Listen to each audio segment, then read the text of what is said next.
marka 10 sano muddo laga joogo anoo Soomaaliya aaday magaalada marka cadeey anoo marka magaalada oo marka iska dhex socdo ayaa wiil ii imaaday marka wiilkii wuxuu dhahay mataqaanaa hooyaa naga xanuunsanay macalinka soo bax xoogaa quraan noo saar wiilkana ma ka seen laakiin waa iska raac maadaama hooyo ii sheegay gurigooda aaday hooyadiis way xanuunsaneed quraan aan saaray waxaan dhahay dhakhtar ma arkay maya isla markii dhakhtar aan u yeeray hooyadii waa la fiiriyay dhiig waxaas laga qaaday xanuunkeeda la ogaaday daawooyinkii aan soo gaday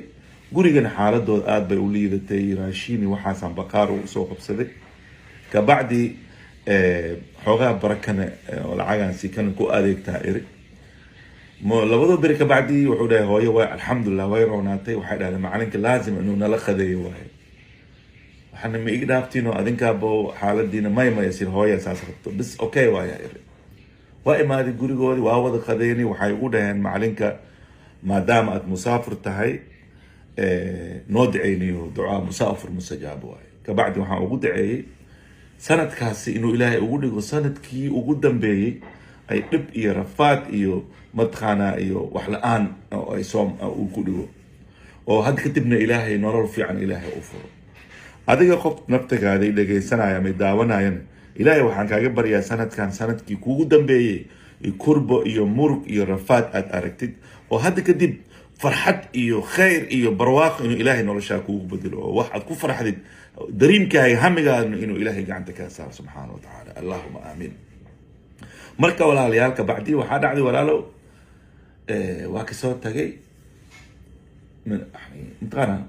8 sano 9 sano ka bacdi anoo magaalada Minneapolis maraayo Minnesota baraf xunaa da'ay maalin sabti waay galabta mikoosa oo kala waaye baabuurta lugta iga dilaacday lugtii markay iga dilaacday meel gas station ay dhawaa meeshaan galay lugtii intaan bedelayo gaari agtii soo joogsaday waa i fiiriyay waa igu soo noqday wuxuu dhahay adeer muku caawina marka okay kaale ana way caawina lugtii isla bedelnay wuxuu dhahay lugtan i barafkan muku anfacay lugtii yariiska ee iskoordada waxaan ku dhiilahay meelaha oo tire kan oo goomisayaashana ya maanta la xiraa ma fahmaysaa saacad kadib waa la xiraa hadabka gaarsi berin axad waa meel ma helaysid